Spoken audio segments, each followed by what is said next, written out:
जय हिंद जय भारत दोस्तों।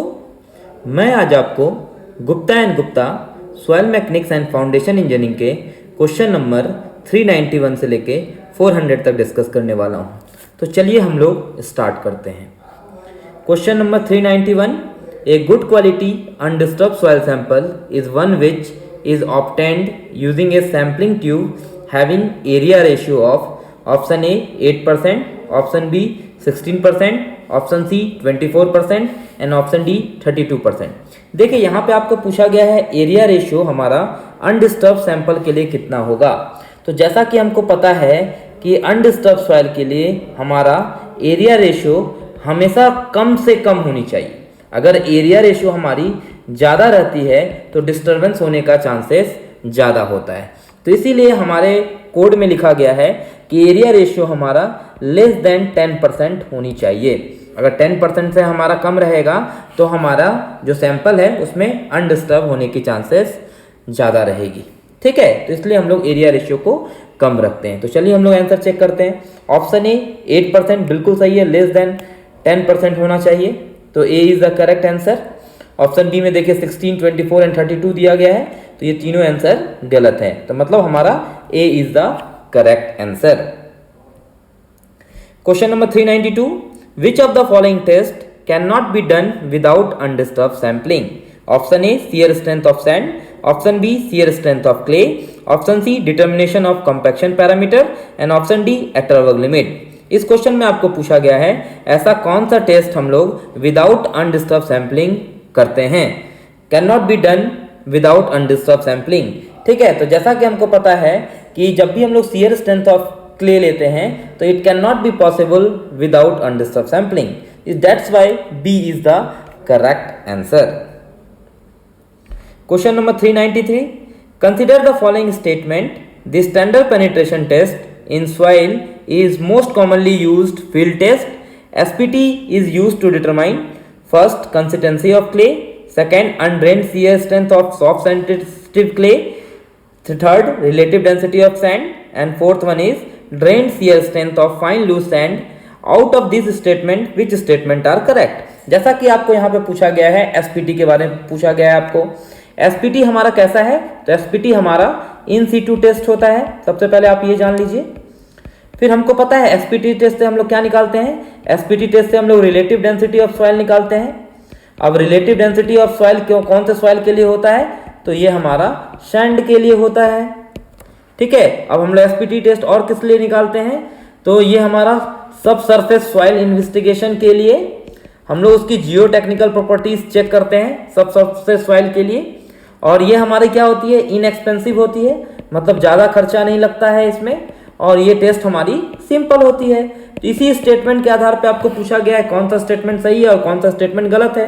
तो पहला दिया हुआ कंसिस्टेंसी ऑफ क्ले आ गया, तो ये हम लोग एसपीटी से नहीं निकालते हैं। दूसरा भी दिया हुआ है अनड्रेन्ड shear strength of soft sensitive clay, ये भी हमारा नहीं होगा। तीसरा दिया रिलेटिव डेंसिटी ऑफ सैंड, मतलब तीसरा हमारा सही आंसर है। चौथा दिया drained shear strength of fine loose sand, ये भी हमारा स्टेटमेंट सही है, मतलब third and fourth are correct. तो चलिए हम लोग ढूंढते हैं। Option A 1 and 2 are correct, बिल्कुल गलत है। Option B 2 and 4 are correct, बिल्कुल गलत है। Option C 1 and 3 are correct, बिल्कुल गलत है। Option D 3 and 4 are correct, मतलब D is the correct answer. Question number 394, match list 1 with match list 2 and select the correct answer. ठीक है, इस क्वेश्चन में आपको लिस्ट 1 एंड लिस्ट 2 दिए गए हैं, जिसके आधार पे आपको बताना है कौन सा सही ऑप्शन है कौन सा नहीं है। तो सबसे पहले यहाँ पे वॉइड रेशियो दिया गया है। वॉइड रेशियो को हम लोग एक्सप्रेस करते हैं ई से, तो ई को हम लोग लिख सकते हैं यहाँ पे volume of wides upon volume of solids. तो हम लोग volume of wides upon volume of solids लिख सकते हैं। तो चलिए हम लोग ढूंढते हैं volume of wides upon volume of solids कहाँ पे है। तो देखिए हमारा पहला ऑप्शन में यहाँ पे 1, 2, 3, 4 एंड 5, तो हमारा ऑप्शन कहाँ पे हो जाएगा हमारा, तो पांचवा हमारा ऑप्शन हो जाएगा वॉइड रेशियो का। दूसरा दिया गया हमारा पोरोसिटी का, तो पोरोसिटी को हम लोग किससे लिखते हैं, हम लोग ट्रिपल वी से लिखते हैं, volume of wides upon total volume. तो देखिए हमारा पहला में हो जाएगा ये, मतलब वॉइड रेशियो हमारा पांचवा ऑप्शन हुआ और पोरोसिटी हमारा पहला ऑप्शन हुआ। फिर हमारा degree of saturation, degree of saturation हम लोग डिनोट करते हैं एस से। जैसा कि हम जानते हैं कि वाइड्स में कितना वाटर है, तो वही लिखते हैं हम लोग डिग्री ऑफ सैचुरेशन। मतलब volume of water upon divided by volume of whites. तो चलिए यहाँ पे ढूंढते हैं कहाँ पे volume of water divided by volume of whites. जैसा कि आपको दिख रहा है कि ये हमारा ऑप्शन में दिया गया है, हमारा तीसरा नंबर पे दिया गया है, और चौथा दिया वाटर कंटेंट। वाटर कंटेंट आपको पता है weight of water upon weight of solid लिखते हैं। तो चलिए ये कहाँ पे है, तो ये हमारा दूसरा में है। तो हमारा ऑप्शन क्या हो जाएगा यहाँ पे 5132 हमारा आंसर हो जाएगा। तो चलिए हम लोग आंसर चेक करते हैं। ऑप्शन ए 4351 बिल्कुल गलत है, ऑप्शन बी 5431 बिल्कुल गलत है, ऑप्शन सी 4252 बिल्कुल गलत है, ऑप्शन डी 5132 मतलब D is the correct answer. Question number 395, match list 1 with list 2, select the correct answer. तो यहाँ पे देखिए क्वेश्चन आपको लिस्ट 1 दिए गए हैं और लिस्ट 2 दिए गए हैं और आपको ढूंढना है करेक्ट आंसर हमारा क्या रहेगा। तो जैसा कि आपको यहाँ पे लिखा हुआ है stability of clay foundation of an embankment whose rate of construction is consolidation occur such that some. तो हमको पता है कि यहाँ पे आपको बोल रहा है कि क्ले फाउंडेशन दिया गया है, तो क्ले फाउंडेशन देगा तो मतलब वो कौन सा टेस्ट कहलाएगा, तो वो हमारा CU टेस्ट कहलाएगा, मतलब कंसोलिडेटेड अनड्रेन टेस्ट कहलाएगा। मतलब इसका ऑप्शन हो जाएगा हमारा तीसरा हो जाएगा। फिर दूसरा दिया हुआ है इनिशियल स्टेबिलिटी ऑफ फुटिंग। तो हमको पता है इनिशियल स्टेबिलिटी हमारा कौन सा होता है, तो इनिशियल स्टेबिलिटी हम लोग तुरंत हो जाएगा कौन में पानी हमारा नहीं निकलेगा, that is known as called UU test को हम लोग बोलते हैं इनिशियल स्टेबिलिटी। तो इसका ऑप्शन हो जाएगा हमारा पहला। फिर लॉन्ग टर्म स्टेबिलिटी, जैसा कि आपको पता है लॉन्ग टर्म स्टेबिलिटी मतलब क्या होता है, लॉन्ग टर्म स्टेबिलिटीज मतलब क्या होता है कि जैसे कि हम लोग बोल सकते हैं कि long term stability of fissured clay के पूछा गया है। तो फिजर्ड क्ले हमारा यहाँ पे quick vane shear test use होता है, तो हम लोग इसमें बोल सकते हैं 4th नंबर। फिर चौथा दिया foundation on soft marine clay deposit. Soft marine clay deposit के लिए हमारा दूसरा ऑप्शन हो जाएगा that is drained triaxial test. तो हमारा ऑप्शन क्या हो जाएगा यहाँ पे 3142 हो जाएगा। चलिए हम लोग आंसर ढूंढते हैं। तो आंसर दिया हुआ है हमारा 1342 बिल्कुल गलत है, ऑप्शन बी 1324 बिल्कुल गलत है, ऑप्शन सी 3124 मतलब C is the correct answer. Question number 396, in an unconfined compressive strength of 4 kg per centimeter square in the natural state of clay reduced by 4 times in the remolded state then the sensitivity of the clay. जैसा कि हम sensitivity निकालने के लिए हमारा formula होता है QU undisturbed bye disturb, ये हमारा फॉर्मूला होता है QU अनडिस्टर्ब बाय QU हमारा डिस्टर्ब स्टेट में होता है। तो देखिए इस क्वेश्चन में आपको क्या दिया गया है कि अनकन्फाइंड कंप्रेसिव स्ट्रेंथ 4 kg पर सेंटीमीटर नेचुरल स्टेट। नेचुरल मतलब क्या, जिसमें डिस्टर्बेंस नहीं है, तो उसकी वैल्यू कितनी हो जाएगी 4 हो जाएगी। फिर आपको दिया हुआ है it can be reduce by 4 times of the remoulded state, मतलब डिस्टर्ब का कितना हो जाएगा 4/4 हो जाएगी। तो 4/4 यहाँ पे हो जाएगी 1 हो जाएगी, तो हमारी वैल्यू कितनी हो जाएगी यहाँ पे, तो सेंसिटिविटी हमारी 4 हो जाएगी। अब देखिए कभी कभी आपको ये भी क्वेश्चन पूछा जाता है कि सेंसिटिव सॉइल कब कहलाता है। तो जैसा कि हमको पता है कि सेंसिटिविटी हमारी स्टार्ट होती है 1 से, अगर 1 से 4 के बीच में आता है तो हम लोग इसको बोलते हैं नॉर्मल सेंसिटिव सॉइल है। फिर दूसरा हमारा दिया हुआ है 4 से लेके 8 के बीच में आए तो उसे हम लोग बोलेंगे सेंसिटिव सॉइल होता है। फिर हम लोग यहाँ पे 8 से 15 के बीच में आएगा तो उसे एक्स्ट्रा सेंसिटिव सॉइल बोलते हैं, एंड ग्रेटर देन 15 आएगा तो डेट इज हम लोग क्यूब बोलते हैं। ठीक है, जितना ज्यादा सेंसिटिव सॉइल होगा उतना हमारा कंस्ट्रक्शन के लिए अच्छा नहीं होगा। तो सेंसिटिविटी आपको कभी कभी पूछा जाएगा विच इज इनसेंसिटिव सॉइल। अब इनसेंसिटिव सॉइल क्या होगा यहाँ पे, तो इनसेंसिटिव सॉइल हमारी ग्रेवल होती है और सैंड होती है, जिसकी वैल्यू हमारी 0 to 1 के बीच में होती है। तो यहाँ पे तो आपको सेंसिटिविटी ही पूछा गया है, तो सेंसिटिविटी यहाँ पे 4 निकला हुआ है, तो 4 हमारा नॉर्मल सेंसिटिविटी होगा। मतलब चलिए हम लोग आंसर चेक करते हैं। ऑप्शन ए 1 दिया हुआ, ऑप्शन बी 2 दिया हुआ है, option C 4 is the correct answer.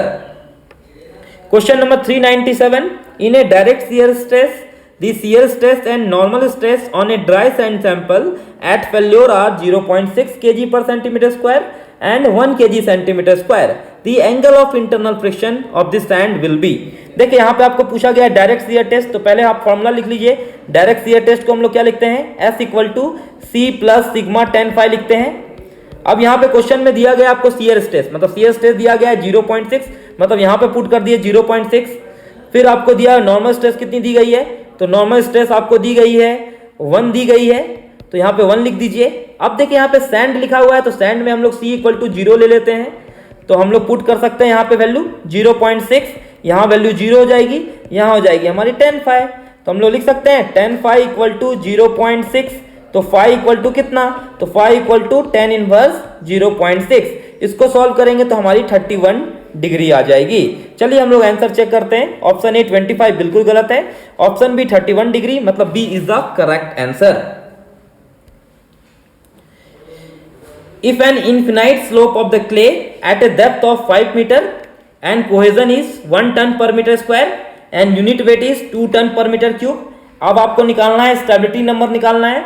तो स्टेबिलिटी नंबर का हमारा फॉर्मूला क्या होता है, S equal to C by gamma H होती है, ये हमारा फॉर्मूला होता है। तो देखिए यहाँ पे क्ले कितनी दी गई, कोहेजन कितनी दी गई है आपको, तो कोहेजन आपको 1 दी गई है, गामा मतलब यूनिट वेट कितनी दी गई है, तो 2 दी गई है, और डेप्थ हमारी कितनी दी गई है, तो 5 दी गई है। तो हमारी वैल्यू कितनी हो जाएगी 1/10, मतलब कितनी वैल्यू हो जाएगी 0.1 आंसर हो जाएगा। तो चलिए हम लोग आंसर चेक करते हैं। Option A 0.1 is the correct answer. अगर यही चीज अगर आपको in terms of factor of safety भी दिया रहता तो आपको लिखना पड़ता C by gamma into H into factor of safety लिखना पड़ता। अगर क्वेश्चन में आपको फैक्टर ऑफ सेफ्टी दिया रहता तो आप लोग नीचे में फैक्टर ऑफ सेफ्टी से भी मल्टीप्लाई करते, लेकिन इस क्वेश्चन में आपको फैक्टर ऑफ सेफ्टी नहीं दिया गया है। Question number 399, which of the following typical pressure distribution diagram represent the lateral pressure distribution of brace sheeting in stiff clay with temporary support as the given by Tschebotarioff of. तो याद रखिएगा कि ऐसा question हमारा जब भी दिया रहेगा तो ये टेस्यूबोट्री के लिए हमारा ऑप्शन क्या हो जाएगा, यहाँ पे हमारी डी वाली ग्राफ हो जाएगी। तो ये ग्राफ को आपको याद ही रखना है कि ये ग्राफ हमारा ब्रेसिंग सिस्टम का है जो कि हम लोग स्टिफ क्ले में यूज करते हैं। तो हमारी D is the correct answer. Question number 400, given that C equal to दिया हुआ है आपको 2 टन पर मीटर क्यूब दिया गया है, गामा की वैल्यू आपको 2 टन पर मीटर क्यूब ये भी दी गई है, फाई की वैल्यू आपको 0 दी गई है। अब आपको बोला है डेप्थ ऑफ टेंशन क्रैक निकालने के लिए। तो डेप्थ ऑफ टेंशन क्रैक का फॉर्मूला हमारा होता है 2C बाय गामा 10 45 प्लस 5/2 होता है। तो चलिए पुट करते हैं यहाँ पे 2 इंटू C कितनी दी गई है, C/2 दी गई है, गामा कितनी दी गई है, तो 2 दी गई है, फाई की वैल्यू 1045 हो जाएगी क्योंकि यहाँ पे फाई की वैल्यू 0 डिग्री दी गई है। तो 1045 हमको पता है 1 होती है, तो 4/2 इंटू 1, तो हमारी वैल्यू कितनी हो जाएगी, तो यहाँ पे 2 हो जाएगी। ये पूछा गया है आपको डेप्थ ऑफ टेंशन क्रैक। अगर यही चीज आपको क्रिटिकल हाइट दिया रहता तो क्रिटिकल हाइट आप लोग कैसे निकालते, 2 times of depth of tension crack. तो कभी कभी आपको ये भी पूछा जाता है कि क्रिटिकल हाइट निकालेंगे तो जितना डेप्थ ऑफ टेंशन क्रैक मिला है उसको 2 से मल्टीप्लाई कर देंगे, लेकिन इस क्वेश्चन में आपको सिर्फ पूछा रहा है डेप्थ ऑफ टेंशन क्रैक पूछा जा रहा है। तो हमारा 2 आंसर हो जाएगा। ऑप्शन ए 1 मीटर बिल्कुल गलत है, ऑप्शन बी 2 मीटर, मतलब B is the correct answer. आशा करता हूं आपको ये वीडियो पसंद आया होगा। अगर पसंद आया है तो वीडियो को लाइक कीजिए, शेयर करें और ऐसे नई वीडियो देखने के लिए मेरे चैनल को सब्सक्राइब करें, Jha channel. Thank you for watching.